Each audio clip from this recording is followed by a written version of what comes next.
Can you hear that noise? My screen is literally about to fall off. Okay, I didn't do the calculations. Let me get my calculator.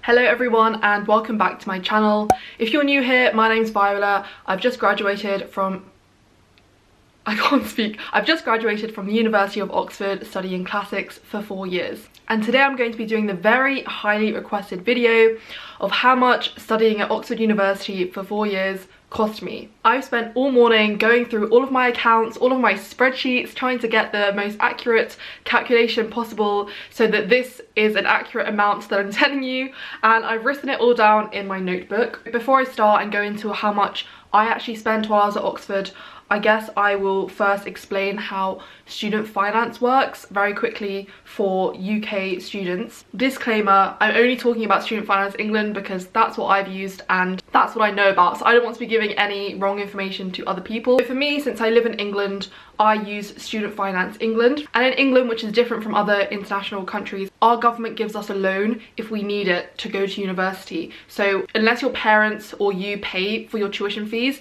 you don't have to pay for it up front. You can take out a loan. I think for me, I never really worried about this loan. I never really thought about paying my tuition fees and getting out a loan from the government as me being in debt. I know a lot of students always say they're in so much debt, but to me, I never thought of it as debt. I thought of it as kind of an investment, and although it's debt, you don't really notice paying it off. Student Finance England can give you a tuition fee loan for all the years of your university course. What you do is you apply online, you start repaying the loan the April after you leave your course.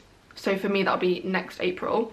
But you only start repaying your loan when you earn more than £511 per week before tax, or £2,214 per month before tax. And even then, you only pay 9% the amount you earn over that threshold.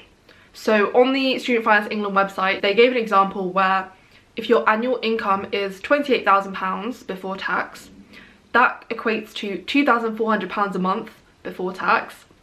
That means that per month you are earning £186 over the threshold, and of that £186 you only pay 9%, so 9% of 186 is £16. So per month out of your account, if you're earning £28,000 annually, you'll only be paying £16, and that's a phone bill, sometimes less than someone's phone bill. So it's not something that I ever worried about because you won't notice it once you're earning a certain amount of money. And lots of people don't start paying back their loan immediately because it depends on the amount that you start earning. I got a loan from Student Finance England for my tuition fees, and that goes directly to your university, so it went straight to Oxford. My first year was £9,000, and then my next 3 years were £9,250. So that total for my tuition fees for Oxford were £36,750. I know now that the course fee has changed, so it is £9,250 from now on for UK home students. Student Finance England also offer maintenance loans to help with your living costs, and the majority of students also apply for this. You just apply on the same website at the same time that you're applying for your tuition fee loan. This is calculated based on your parents' household income, and this maintenance loan you also pay off with your tuition fee loan, but it's exactly the same, and there's lots of information on the government website about repaying it. Because I'm from a single parent household and I have a sister who's also at university, I'm eligible for quite a high amount of maintenance loan. And I definitely wasn't sensible with it in my first year. I didn't really have any kind of budget in my first year. I definitely thought, wow, money, money, money, let me just spend. Let me just break down my expenses year by year. First year is the only year where I have estimates of my spending because I never tracked it. I just spent.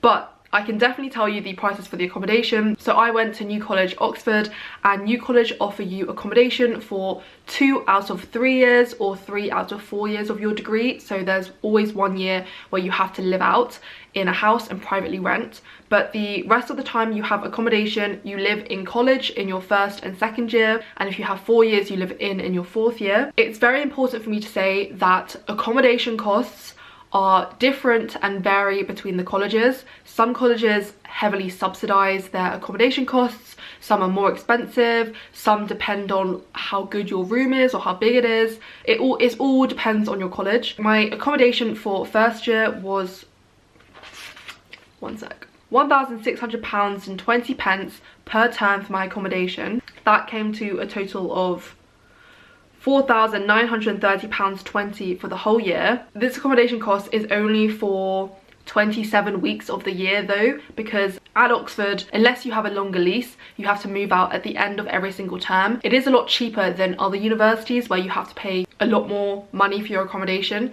but we don't actually have it for the whole year. We do have to move out every holiday, which is really annoying, but that's why it is a lot cheaper. And with New College, included in the £1,600.20 per term, that includes your evening meal in hall. So you have already prepaid for all of your evening meals in hall, so it's actually cheaper for the accommodation. The accommodation works out at £130 per week for my accommodation, and then the meal prepayment is £394.20 per term, and that's for evening meals every single day of the term. And it's exactly the same price if you go to a formal, and if you wanted to switch your early hall sitting to the formal sitting, you just switch the booking and it's no extra charge. That's only at New College, it's different at other colleges. And also what I like about New College is that although we have to prepay for our evening meals every night, we can opt out of that and get some of that money back and get a partial refund. And I've written here, you get £4.89 back if you sign out of a meal, and I did that quite a lot in my first year and my second year, and I'd go and just use that money to go and buy a Leon or something for the same price. So that's how much the accommodation costs. Me personally, I also stayed an extra few nights during the year outside of term time when you have to leave your accommodation. So I paid a total of £60.21 for vacation residence, because it comes out at something like £20 something per night, and I must have stayed 3 nights. And then living costs, every college might have fees that you also have to pay as part of your battles, which is the payments you have to make to your college, including accommodation. So at New College, we have a one-off New College Society member fee, which is for life, so you only pay that in your first term or first year. Every term we have a printing charge, which is £1, a charity fund, hardship fund, art fund, sport fund, and other kind of levies, and you can opt out of some of them. The total of the fees at in college for the year were £104.50. First year, I can't tell you what I spent on food and events and going out and miscellaneous fees. I'm guessing based on my loan, because I blew my entire loan, I'm assuming that I paid roughly around, this is a lot, £3,339.19 for the whole year. That is a lot, and I spent a lot of money on clothes with my student loan. That's what I remember. I just spent a lot of money, and I went traveling a lot, so I spent a lot of money. That's not usually the amount that I spend on living. I can tell you definitely that for balls, I spent £482 in my first year. I went to 3 balls. One of them was a white tie ball, so they're really expensive, and 1 boat party. So 3 balls and 1 boat party. Okay, second year, I also lived in college. I had a suite. I love my second year room. I'll link the room tour video below if you want to see it. But my accommodation cost for second year was a total of £4,930.20, which comes out at as £155 per week, and then the meal prepayment was £404.40. And in my second year, I also paid for vacation residence for a few days, and that came out at as £53.53. Also, it's a note that when I was going through this myself, I saw how the accommodation cost is gradually increasing. So college were increasing the prices, which is quite cheeky, but I can't complain. It's still relatively cheap compared with other universities. I can give you a very detailed breakdown of my living costs. Food is my weakness. Food is where I spend a lot of money because I eat out a lot. If there's one thing I'll splash on, it will be eating out. I don't spend that much money on clubbing. I don't spend money on alcohol. So my one big splash out is eating out at restaurants. It's always food. So food I spent for the whole of second year, £666.13. Events, which I consider things like going to plays, basically any events that isn't clubbing, I spent £139.50. The whole year going out, so club entrance, drinks, anything like that, £170.57. And then miscellaneous costs I don't know why the miscellaneous is so high in second year, but that includes everything from transport to stationery, £744.61. And then the college fees for the whole year were £44.50, and then I spent £424.92 on balls. The total for second year is £7,173.96. My third year was my most expensive year because, as I said before, I had to live out of college and privately rent, so that's always more expensive. The prices are higher and you're also paying for either a 10 or a 12-month lease, so it gets really, really expensive, and yeah, it's just really expensive. So my accommodation cost was £478.33 per month, and from what I can remember we had an 11-month lease, so that comes out at £5,261.63. That's really expensive for the whole year for accommodation. I'm approximating that my bills came out at £500, which means the total for my accommodation in third year was £5,761.63, which is obviously significantly more than my first 2 years. And also I had money stolen from me from my housemates, so that's also why it probably is a bit more expensive. The food that I spent in third year can be really accurate because I really tracked my spending, and definitely as well in fourth year. So my food spending, food shops plus eating out, I spent a total of, okay, this is really embarrassing, I spent a lot of money on food, £1,736.02. But also I feel like because I had a house in Oxford, I was living there more in the holidays, whereas in the first 2 years I'd come home during the holidays, so I wouldn't have to spend that money. Events, £41.01. Going out, so clubbing, etc., £33.39. Miscellaneous was really expensive because it included things like things we needed for the house, the internet, Wi-Fi, just lots of random things that I needed in third year since we were living out for some reason, and the total was £1,825.66, which seems crazy, that's just a lot of money. And then college fees that year were £75.17. And balls, I spent £300 on balls, even though in my third year I think I went to the most amount of balls. I went to 4 balls in third year, but the trick here is that I was on the Law Society committee, so I got cheaper tickets, and because I organised one of the balls I didn't have to pay for that. And the other ball that I went to, the New College Commemoration Ball, I got a reduced price ticket because I have a bursary, so that means that the ball price for third year was the cheapest, so which is crazy because I went to the most amount of balls. The total for third year is a whopping £9,383.88. The most expensive year by far. And then we get to the fourth and final year. I spent my first term abroad in Rome, and that was really, really expensive, but I luckily got a scholarship from Oxford University to go. It covered quite a lot of the expense, and I also had my student loan, and luckily New College waived my accommodation fee for my first term, so I could use that money to spend in Rome. In Rome, my accommodation cost was probably the most expensive. It cost, this is in euros, €2,550 in total for my accommodation for 4 months. But my landlord stole money from me. Story for another day. I just got cheated out of a lot of money. They kept my deposit. So it shouldn't have been that much, but it was. My spending was a lot of money as well, but as I said, I had a scholarship, I wanted to enjoy myself. I was in the food capital, I had to eat food, so I spent €1,509.62.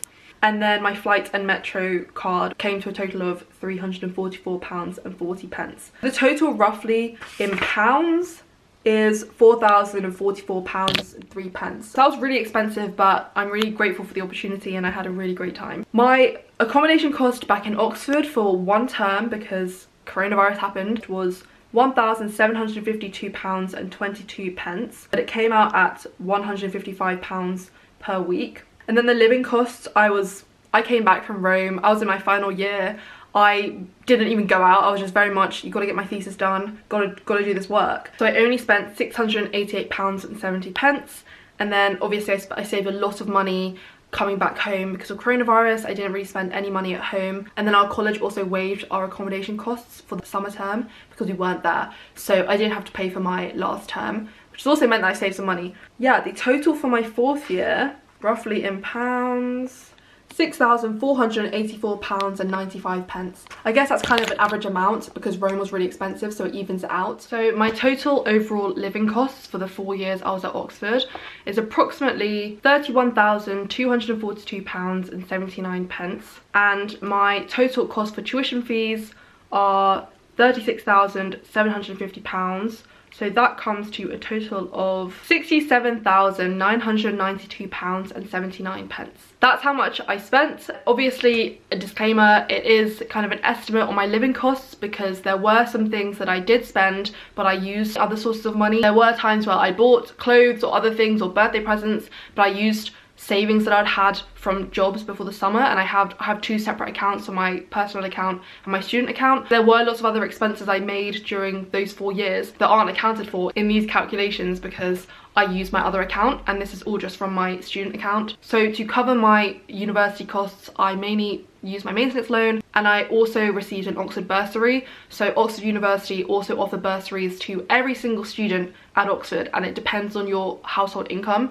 And as I said before, since my household income, I'm from a single parent household, and my mum also has my sister who is also at university, so I was eligible for a bursary from Oxford as well every term. So that was really nice, that really helped a lot. I've been very lucky that I've been able to travel so much during my time at university, and that's just through being really savvy with money, saving money where I can, and using bursaries and travel awards and scholarships to go traveling. I'll link the video where I talk about how to save money to travel as a student in the description box below if you're interested. Yeah, that's how much I spent. That's how much it costs to go and study at Oxford University for 4 years. And while doing so, I was still able to buy things for myself and go traveling. So it definitely is possible. I hope that gives you some idea of how much it costs and that this video has been useful. For international students, I will link the information in the description box below because I can't speak about that since I'm a home student, but I hope you find this video useful anyway. If you did, give this video a thumbs up, let me know what other videos you want to see in the description box below, and hopefully see you in my next video. Thank you so much for watching. Bye.